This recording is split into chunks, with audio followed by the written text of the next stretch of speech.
Welcome to I dream. నేను Udayasri.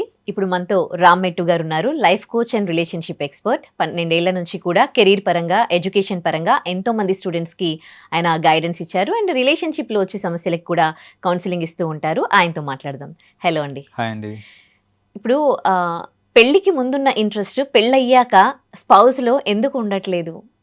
Interest అంటారా? Yeah. మీకు చెప్తాను ఎందుకు ఉండదంటే, జనరల్లీ ఇది మనం ఎక్కడ లవ్ మ్యారేజెస్లో ఎక్కువ చూస్తుంటాం. లవ్ మ్యారేజ్ కాదు, అరేంజ్ మ్యారేజ్లో కూడా చూస్తుంటాం. ఏంటంటే పెళ్ళవ్వక ముందు వరకు ఆ కేర్ కానివ్వండి, ఆ ఎఫెక్షన్ కానివ్వండి, లవ్ కానివ్వండి, అదంతా ఒక లెవెల్లో ఉంటుంది. పెళ్ళైపోయిన తర్వాత అదంతా ఇంకో లెవెల్లో, I mean like it comes down. బేసిక్గా కమ్స్ డౌన్ అని చాలామంది అనుకుంటూ ఉంటారు. They claim that. కానీ I will tell you the reality అండి. ఇక్కడ పెళ్ళికి ముందు ఏదైతే కేర్, లవ్, ఎఫెక్షన్ చూపిస్తున్నారో అదంతా over action. It's as simple, right? It is not the real love, it is not the real them చెప్పాలి అంటే. ఎందుకు అనంటే, పెళ్ళి కాకముందు నాకు నేను ఆ అమ్మాయిని ఇంప్రెస్ చేయాలి, ఆ అమ్మాయి నాకు దక్కాలి, కాబట్టి నేనేంటంటే నా చేతలు, నా మాటలు అన్నీ కూడా దానికి తగ్గట్టే ఉంటాయి. ఆ అమ్మాయి ఏదో తప్పు చేసింది అనుకో, ఎమ్మటే అరిచేయను నేను. అరిస్తే మళ్ళా ఎక్కడన్నా వదిలేసి వెళ్ళిపోతుంది అని ఒక భయంతో నేను ఏంటంటే అరవను. రోజీ వర్డ్స్ చెప్తూ ఉంటాను. టైం ఎలకేషన్ దగ్గరకు వచ్చేసరికి కూడా, ఇప్పుడు జనరల్గా ఏంటంటే before I get in to a relation are before I have a girl in my life, friends తోటి ఎక్కువ ఉంటాను నేను. But once I have a girl in my life, నేను ఏంటంటే ఈ అమ్మాయికి ప్రయారిటీ ఇవ్వటము, ఫ్రెండ్స్ని కలవకుండా టైం దొరికిన ప్రతిసారి ఈ అమ్మాయిని కలవటము. ఎందుకనంటే ఆ అమ్మాయి should feel that okay, I'm giving my 100% అనేసి. సో ఇదంతా ఏంటంటే ఒక పర్సన్ ఇంప్రెస్ చేయడానికి. Same goes with women also. Like some కేసెస్లో ఏంటంటే విమెన్ కూడా, and most men do this, but women also some times do this. ఏంటంటే పెళ్ళికి ముందు ఆ ఇంప్రెస్ చేయాలి అనేసి ఇలాంటివన్నీ చేస్తూ ఉంటారు అనమాట. తక్కువ పర్సెంటేజ్ వైజ్ కొంచెం తక్కువ చెప్పాలంటే. బట్ వన్స్ పెళ్ళి అయిపోయినాక, పెళ్లి కాకముందు ఇవన్నీ చేసేసరికి ఏంటంటే విమెన్ ద బ్లోటప్ అనమాట. అమ్మ నన్ను ఎంత ఇష్టపడుతున్నాడు, నేనంటే ప్రాణము, నేను లేకపోతే ఉండలేడు, ఈ థాట్స్ అన్నీ క్రియేట్ అయిపోయి ఒక ఇంప్రెషన్ క్రియేట్ అయిపోయి, నేను వీడిని పెళ్లి చేసుకుంటే నా లైఫ్ లాంగ్ ఇట్లనే ఉంటాడు, నాతోటి ఇట్లనే ఉంటుంది, everyday will be the same, so I will be the happiest and luckiest అనేసి ఇవన్నీ అనుకొని పెళ్లి చేసేసుకుంటారా. పెళ్ళైన తర్వాత the ground reality comes out. Now I don't have to impress any further. Rosy మాటలు చెప్పి అవన్నీ అవసరం లేదు నాకు ఇక్కడ, రైట్? సో వన్ థింగ్ ఎందుకు తగ్గిపోయింది అని అనుకునేదానికి ఫస్ట్ రీజన్ ఏంటిది అని అంటే, they will come to the reality. ఇంతకు ముందు ఉన్నదంతా ఇట్స్ అన్ చెప్పాలంటే ఇట్స్ వర్చువల్ వరల్డ్. చెప్పాలంటే ఆ వర్చువల్ వరల్డ్ నుంచి బయటికి రాగానే మనకి ఈ టైం ఎలకేషన్ తగ్గిపోవడము, మన మీద ప్రయారిటీ తగ్గిపోవడం, ఇవన్నీ ఏవైతే ఉంటాయో అవన్నీ చూసాక లవ్ తగ్గిపోయిందేమో అని మీరు అనుకుంటున్నారు, కానీ అది లవ్ తగ్గిపోవడం కాదు. This is the reality. So first thing they have to understand is that. Second, responsibility పెరుగుతుంది. పెళ్ళైనాక ఏంటంటే రెస్పాన్సిబిలిటీస్ పెరిగిపోతాయి. సో రెస్పాన్సిబిలిటీస్ నెత్తి మీద పెట్టుకొని నేను ఇంకా 24 గంటలు నీతోటే ఉంటాను అంటే అది it doesn't work out that way. Like so రెస్పాన్సిబిలిటీస్కి ప్రయారిటీ ఇచ్చే టైంలో ఏమవుతుందంటే టైం ఎలకేషన్ తగ్గిపోతుంది. టైం ఎలకేషన్ తగ్గినప్పుడు అగైన్ ఆ ఫీలింగ్ వస్తుంది మనకి, ఏంటంటే నన్ను లవ్ చేస్తలేరు, లేకపోతే నా మీద లవ్ తగ్గిపోయింది, ఇట్లాంటివన్నీ వస్తుంటాయి అనమాట. సో బేసిక్గా that is where this comes in to picture. ఏంటంటే ఆ రెస్పాన్సిబిలిటీస్ వచ్చినప్పుడు, గ్రౌండ్ రియాలిటీ హిట్ అయినప్పుడు ఈ థాట్స్ అన్నీ వస్తూ ఉంటాయి అనమాట. అండ్ మీకు సింపుల్గా ఒకటి చెప్తానండి, అంటే for every one to understand how virtual and real world is అనేసి. సపోజ్ నాకు పెళ్ళి కాలేదు, I have a girl friend. నేను డైలీ ఆఫీస్కి వెళ్ళేటప్పుడు కానివ్వండి, ఎక్కడికైనా వెళ్ళేటప్పుడు, కార్లో అట్లా వెళ్ళేటప్పుడు జనరల్గా బాయ్ ఫ్రెండ్స్ ఏం చేస్తారు అని అంటే, they call the girl friend, ఫోన్లో ముచ్చట పెట్టుకుంటూ పోతూ ఉంటారు. ఫోన్లో ఏమన్నా డిఫరెంట్గా ఆడ్గా అనిపించింది ఎక్కడ అంటే, నో ఇట్ ఈస్ కామన్ కదా అనిపిస్తుంది. Have you ever seen a husband calling wife and talking through, అంటే రోడ్డు మీద నేను ఆఫీస్ రీచ్ అయ్యేంత వరకు నేను నా వైఫ్కి కాల్ చేసి మాట్లాడుకుంటూ వెళ్ళి అప్పుడే రీచ్ అయినాను పెట్టేసాను అవుతుందా అంటే అవ్వదు. Doesn't work that way. No husband does that. Only we can see these kind of change in husbands only అని అంటాను. ఎందుకంటే men generally on and average చూసుకుంటే ఏంటంటే men try harder to impress. ఒక అమ్మాయిని ఇంప్రెస్ చేయడానికి మెన్ కొంచెం ఎక్కువ ట్రై చేస్తుంటారు. వెరీ రేర్లీ అమ్మాయి అంత కష్టపడాల్సి వస్తుంది. ఒక అబ్బాయిని ఇంప్రెస్ చేయాలంటే అమ్మాయి పెద్దగా కష్టపడాల్సిన అవసరం లేదు. సో కాబట్టి ఏంటంటే ఒక అమ్మాయిలో ఆ చేంజెస్ పెద్దగా కనపడవు. Like no matter how you are, if you really want to impress someone, you will not have to try so hard. So because ఈ అబ్బాయి ఏంటంటే ఆ డ్రమాటిక్ షిఫ్ట్ అనేది ఎందుకు కనిపిస్తుంది అని అంటే వాళ్ళు ఎక్కువగా ట్రై చేయాలి కాబట్టి ఇన్ ద ప్రాసెస్ వాళ్ళు ఇది మరీ అతి చూపిస్తూ ఉంటారు అనమాట. అతి ప్రేమ చూపించడము, అతిగా టైం ఇవ్వటము, ఇవన్నీ చేస్తూ ఉంటారు. అండ్ సడన్లీ ఆ షిఫ్ట్ అనేది డ్రాస్టిక్ గా కనిపిస్తుంటది అబ్బాయిలలో. అమ్మాయిలకు అంత ఇది ఉండదు కాబట్టి ఆ షిఫ్ట్ కనపడదు బేసిక్ గా. ఈ అతి అసలు ట్రస్ట్ చేయొద్దు అనమాట. సమ్ పీపుల్ జెన్యున్ గా చేస్తుంటారు, కానీ ఇక్కడ నేను ఏం చెప్తున్నానంటే ఇది క్యారీ ఫార్వర్డ్ కాదు. వాళ్ళు కావాలని చేస్తున్నారా, జెన్యున్ గా చేస్తున్నారా పక్కన పెట్టేసేయండి. ఏవైతే మీరు పెళ్లికి ముందు ఎక్స్పీరియన్స్ అవుతున్నారో పెళ్లి తర్వాత అది ఎక్స్పీరియన్స్ అవ్వరు, తగ్గుతుంది, ఇంటెన్సిటీ తగ్గుతుంది. అంటే సేమ్ అవుతుండొచ్చేమో బట్ ఇంటెన్సిటీ తగ్గుతుంది. అది గుర్తుపెట్టుకుంటే అట్లీస్ట్ ఏంటంటే will be prepared for the future. So otherwise ఏంటంటే మనకి ఈ థాట్స్ అన్ని వస్తూ ఉంటాయి అనమాట. వాళ్ళు లవ్ చేయట్లేదు ఇట్లాంటివన్నీ వస్తూ ఉంటాయి మనకి.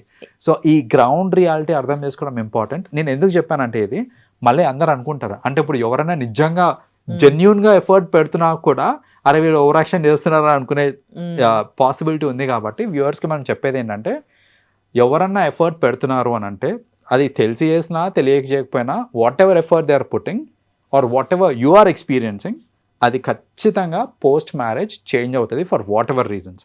సో దానికి ప్రిపేర్డ్ ఉన్నారు అని అంటే అట్లీస్ట్ మనకి థాట్స్ రావు లైక్ మన స్పౌస్ కి మన మీద ఇంట్రెస్ట్ తగ్గింది, లేకపోతే ఇంకొకరు ఎవరైనా తగులుకున్నారేమో, ఇట్లాంటి థాట్స్ అన్ని వస్తూ ఉంటాయి చూడండి, అవి రాకుండా ఉంటాయి మనకి. ఓకే, ఇది అంటే బిఫోర్ అండ్ ఆఫ్టర్ మ్యారేజ్. కొంతమంది ఇప్పుడు అరేంజ్ మ్యారేజ్లలో కూడా వన్స్ మ్యారేజ్ సెట్ అయింది అనుకోండి, వాళ్ళకి సెటిల్ అయింది అనుకోండి, ఫస్ట్ కొన్ని డేస్ బాగా మాట్లాడడం, ఒక 1 year వరకు కూడా వాళ్ళు ఇద్దరిని చూస్తూ ఉంటే చూడముచ్చటగా ఉంటారు. ఆ తర్వాత 1 year తర్వాత మళ్ళీ యాజ్ యూజువల్ అయిపోతారు. మరి ఇలాంటి వాటిలో అంతే, ఇది కూడా అంతే. ఏంటంటే కొత్త జంట, కొత్త ముచ్చట. సో బేసిక్ గా ఏంటంటే నేను హర్ట్ చేయొద్దు, ఎందుకంటే నేను అలుగుతుంది మళ్ళీ, లేకపోతే అమ్మాయి కూడా అలాగే అనుకుంటా నేను ఇంప్రెస్ చేయాలి, వాళ్ళ ఫ్యామిలీని మొత్తం ఇంప్రెస్ చేయాలి. స్టార్టింగ్ లో పెళ్ళైన కొత్తలో లేకపోతే పెళ్లి కాకముందు జస్ట్ కొంచెం ముందు థాట్స్ అన్ని ఎట్లుంటాయంటే నేను ఫుల్ గుడ్ బిహేవియర్ ప్రొజెక్ట్ చేయాలి, వాళ్ళందరిని ఇంప్రెస్ చేయాలి, వాళ్ళ ఫ్యామిలీస్ ని వాళ్ళ రిలేటివ్స్ ని అందరిని ఇంప్రెస్ చేయాలి, ఇవన్నీ థాట్స్ లో ఉంటారు. 1 year అయ్యేసరికి ఆ థాట్స్ ఇంకా అలాగే ఉంటాయంటే ఉండవు, మర్చిపోతారు. So that is where the change comes. So ఈ మధ్య మొత్తం సోషల్ మీడియా అంతా కూడా వ్యూవర్షిప్పే అయిపోయింది. రాంగ్ థంబ్నెయిల్స్ అండ్ ఏదైనా న్యూస్ జరిగిందనుకోండి, అసలు సొసైటీలో ఎన్ని ప్రాబ్లమ్స్ ఉన్నాయి, ఎంత క్రియేటివిటీ ఉంది.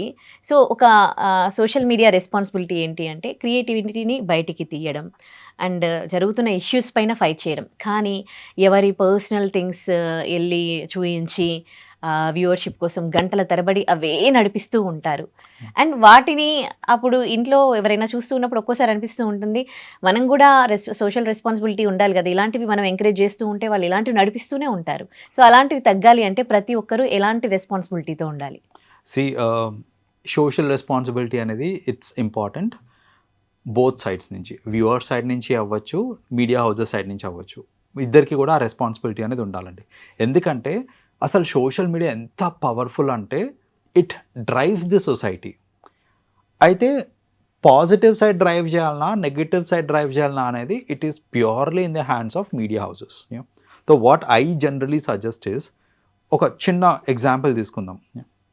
ఇప్పుడు మనము న్యూస్ పేపర్స్ ఓపెన్ చేసామనుకోండి, లైక్ విల్సే ప్రింట్ మీడియాలో న్యూస్ పేపర్స్ ఓపెన్ చేస్తే డైలీ నేను ఇట్లా న్యూస్ పేపర్ ఫస్ట్ పేజ్ చూస్తే కనుక ఏదో ఒక డిజాస్టర్ గురించే ఉంటుంది. అంటే పొద్దున లేవగానే ఒక ఫ్రెష్ మైండ్తో లేవగానే నేను చూసేది ఏంటంటే అది ఒక డిజాస్టర్ ఉంటుంది. సో ఎక్కడో ఇంత రాబరీ అయింది అనేసి, లేకపోతే ఇంత ఒక పెద్ద యాక్సిడెంట్లో ఒక బస్సు కాలిపోయింది, ఇంతమంది చనిపోయినారు. హెడ్లైన్స్లో first thing that I get to see is that negative thing.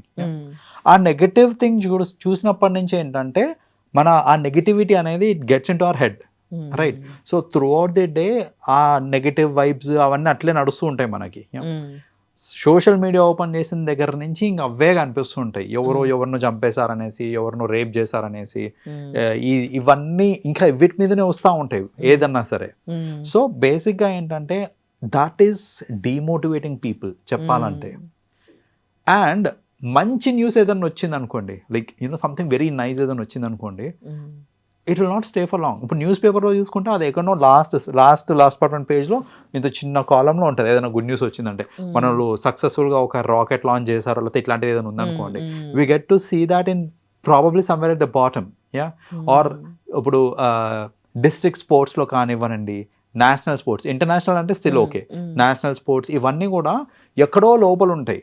So ఈ స్పోర్ట్స్లో ఎవరేం అచీవ్ చేశారో, ఈ అచీవర్స్ గురించి, వీటన్నిటి గురించి ఎక్కడో లాస్ట్లో ఉంటాయి మనకి. కానీ front pages are not for that. It's also a crime. Just imagine the other way round. ఈ అచీవర్స్ గురించి ఎవరేం అచీవ్ చేశారో, ఈవెన్ డిస్ట్రిక్ట్ లెవెల్ అన్నా కానివ్వండి, అసలు స్పోర్ట్స్లో కానివ్వండి, ఆర్ ఏదన్నా రంగంలో కూడా ఎవరేం అచీవ్ చేశారనే పాజిటివ్ మొత్తం అంతా ఫ్రంట్ పేజెస్లో పెట్టి, ఏదన్నా డిజాస్టర్ ఉంటే ఆ మూలను చిన్న ఎక్కడో కింద ఉందనుకో, how much energy it gives us, it will fill us with a lot of positivity. Similarly ఈ సోషల్ మీడియాలో కూడా మంచి ఏదన్నా జరిగింది అని అంటే మీరు దాన్ని హైలైట్ చేయండి, పుష్ చేయండి, you will get viewership from that also. Negative ఏదైనా జరిగింది అని అంటే చూపించండి, let people know about it, but somewhere at the bottom కొంచెం వరకు, కొద్దిసేపు వరకు, మ్యాక్సిమం ఒక 1-2 hours ఆర్ మేబీ 1 day రోజులు తడబడి దాని గురించే మాట్లాడటము, దాన్నే హైలైట్ చేస్తూ ఉండడము is something which I'm against అండి. సో అలా ఉన్నప్పుడు ఏమవుతుందంటే ఇట్ ప్రొపగేట్స్ ద నెగిటివిటీ. అంటే ఇలా చూసే వాళ్ళు వాటిని ఎంతసేపు మీరు ఇప్పుడు వ్యూవర్ చూస్తూ ఉంటేనే అది ఇంకా అరే వ్యూవర్షిప్ వస్తుంది అని అక్కడ డ్రైవ్ చేస్తూ ఉంటారు కదా. సో మరి చూసే వాళ్ళది కూడా అలాంటివి ఇంట్రెస్ట్గా చూడడం కూడా మిస్టేకే కదా. అలాంటివి ఇంట్రెస్ట్గా చూడడం కూడా అని అంటే ఇక్కడ ఏంటంటే కొందరు ఏంటంటే they push through a lot of SEOs వాటితో పుష్ చేస్తూ ఉంటారు. నేను రీల్స్ చూసేటప్పుడు ఇట్లా నెక్స్ట్ టైం రీల్ వస్తుంది నాకు తెలియదు, right, I keep pushing it. Obviously నా ప్రయారిటీస్కి సంబంధించి వస్తూ ఉంటుంది, but sometimes even if it is not my priority నాకు ఆ వీడియో వస్తుంది and I get to see that, right. So ఎందుకు వస్తుంది అది నా ఫీడ్లో అంటే బికాజ్ అది వాళ్ళు పుష్ చేసి ఉంటారు, SEO చేసి ఉంటారు, ఏదో ఒకటి చేసి ఉంటారు వాళ్ళు. నేనేమంటున్నాను అంటే అసలు కంటెంట్ క్రియేషన్లోనే ప్రాపర్ కంటెంట్ క్రియేట్ చేసి మీరు పుష్ చేశారనుకోండి, నా ఫీడ్లో వచ్చేటి అన్నీ నాకు మంచి ఫీడే వస్తుంది కదా. సో అఫ్ కోర్స్ మీరు అన్నట్టు ఈవెన్ ప్రేక్షకులు కూడా they have their take in it. వాళ్ళు అలాంటివే సెర్చ్ చేసి ఆ కీవర్డ్స్ హైలైట్ అయ్యి ఆ కీవర్డ్స్నే పెట్టి ఆ థంబ్నెయిల్సే పెట్టి ఇంకా పుష్ చేస్తూ ఉంటారు for viewership. But what I say is, ఒకవేళ మీడియా హౌస్ కనుక స్ట్రాంగ్గా ఉందనుకోండి ఇన్ దిస్ రిగార్డ్, దట్ పాజిటివిటీని ఎక్కువ ప్రొపగేట్ చేద్దాము, నెగిటివిటీని తగ్గిద్దాము అనేసి అన్ని మీడియా హౌసెస్ కనుక ఒక స్ట్రాంగ్ ఇది తీసుకొని ఉంటే, కమిట్మెంట్ తీసుకున్నా, లేదా అట్లీస్ట్ గవర్నమెంట్ ఇన్వాల్వ్ అయ్యి if regulation is passed as such, అప్పుడు ఏమవుతుంది అంటే ఈ పాజిటివిటీ అనేది ఎక్కువ వెళ్తుంది and people will watch accordingly, people will watch. ఇప్పుడు అంత పాజిటివ్ కంటెంట్ వస్తుంది కదా అని నేను సోషల్ మీడియా చూడకుండా అయితే ఉండను కదా, I will still watch, right. But the impact it creates అనేది బెటర్ గా ఉంటుంది మనకి. అయినా ఎఫైర్స్ అనేవి అంత పెద్ద ఇష్యూ అండి, ప్రపంచంలో ఎన్ని సమస్యలు లేవు. ఇప్పుడు ఒక ఇద్దరు పర్సనల్ ఎఫ్ఐఆర్ అది గొడవగా అయింది, పిఎస్కి వెళ్తారు, కంప్లైంట్ ఇచ్చుకుంటారు, అది ఏం జరుగుతుందో సెకండరీ. అఫ్ కోర్స్ అందులో కూడా కొన్ని మిస్టేక్స్ ఉన్నప్పటికీ తప్పు అనుకో ఎఫ్ఐఆర్ పెట్టుకోవడం, కానీ అంత పెద్ద ఇష్యూ అయితే కాదు కదా. గంటల తరబడి ఆ న్యూస్ని నడిపించి వ్యూవర్షిప్ కోసము, అంటే ఆ గంటల తరబడి వాళ్ళు నడిపిస్తున్నా మీరు ఎట్లా చూస్తూ ఉన్నారు, మీకేం వస్తుంది, how you wasting your time here? దాంట్లో ఒక స్ట్రాటజీ ఉంటుంది. గంటలు పడే ఎందుకు చూస్తున్నారు వీళ్ళు, గంటలు ఎందుకు చూస్తున్నారు అని అంటే అదేంటంటే ఎప్పటికప్పుడు అప్డేట్స్ ఇదవుతూ ఉంటుంది. సో ఫస్ట్ ఒక వీడియోలో ఏంటంటే వాళ్ళు ఇద్దరు ఇలా కొట్టుకున్నారు అంతే, నెక్స్ట్ వీడియోలో ఏంటంటే ఇంకోటి యాడ్ అవుతుంది, కొట్టుకుని ఈ పోలీస్ స్టేషన్కి వెళ్ళారు అనేసి. సో అట్లా ఏంటంటే that kind of curiosity create చేస్తూ ఉంటారు. లైక్ ఒక వీడియో చూస్తాను నేను to know more about what exactly happened, నేను సిమిలర్ వీడియోస్ని ఇంకా చూస్తూ ఉంటాను. సో దాట్ వే ఏంటంటే పీపుల్ ఆర్ ఆల్సో క్యూరియస్, ఆ క్యూరియాసిటీ క్రియేట్ చేస్తున్నారు మీడియా హౌసెస్. పీపుల్కి కూడా ఆ క్యూరియాసిటీ వల్ల ఏంటంటే ఆ గంటల తరబడి ఇంకా ఏమైనా అప్డేట్ వస్తుందా, దాని గురించి ఇంకేమైనా తెలిసిందా, ఏంటి లేటెస్ట్ అప్డేట్ అనే ఒక థాట్ లో వాళ్ళు కూడా మరీ చూస్తూ ఉంటారు. అవును, క్యూరియాసిటీ వాళ్ళు క్రియేట్ చేస్తే మీరు ఎందుకు అంత క్యూరియస్ అయిపోతున్నారు అంటే, ఏది చూడాలో ఏది చూడొద్దు అనేది అది హ్యూమన్ కంట్రోల్లో ఉండాలి, we understand. But at the end of the day we're all humans. And మన సొసైటీలో మనకి ఏంటంటే పక్కన వాళ్ళ మీద ఇంట్రెస్ట్ బాగా ఎక్కువ. కరెక్ట్. రైట్, మన మీద కంటే పక్కన వాళ్ళ మీద చాలా ఇంట్రెస్ట్ ఎక్కువ. సో ఆబ్వియస్లీ పక్కనోడు జీవితంలో ఏం జరుగుతుంది అనేది we're always interested and curious. We keep peeping into others lives కదా. సో దాట్ వే ఏంటంటే ఈ సోషల్ మీడియాలో ఎవరో లైఫ్ గురించి నాకు సంబంధం కూడా లేదు, కానీ ఐఎమ్ క్యూరియస్ టు నో ఏంటి అనేది. సో బికాస్ మనం చిన్నప్పటి నుంచి బ్రాటప్ అయిన సొసైటీలో ఆ క్యూరియాసిటీ అనేది పక్కన వాళ్ళ మీదే ఎక్కువ ఉండే. ట్రస్ట్ మీ, ఆ క్యూరియాసిటీ కనుక మనము if we turn it towards ourselves, our own progress, our own life, you will have a very beautiful life అండి. కానీ జనాలు కూడా అంటే జనరలీ అలా అలవాటు అయిపోయి ఏంటంటే పక్కన వాళ్ళ మీద ఎక్కువ క్యూరియస్ ఉండి వాళ్ళ మీద ఎక్కువ ఇంట్రెస్ట్ పెట్టడం అనేది అలవాటు అయిపోయింది మనకి. కరెక్ట్, బాగా చెప్పారు. రైట్, థ్యాంక్ యూ అండి. యా, యూ వెల్కమ్ అండి. And for more videos, Please subscribe to iDream. Please subscribe to iDream. Please subscribe iDream. And please subscribe to iDream. For more videos, subscribe to iDream. please like, share and subscribe to the channel. Congratulations, iDream. Subscribe to iDream. Subscribe to iDream. So subscribe to iDream Media. iDream ki iDream team andarki huge congratulations. Please subscribe iDream Media. Please subscribe to iDream. Subscribe iDream. Please subscribe to iDream. iDream అంటే నా కళల channel subscribe చేసుకున్న నోరు తిరుగుతలేదు, మీరైతే గంట గుర్తు కొట్టండి. For more such videos, please subscribe to iDream.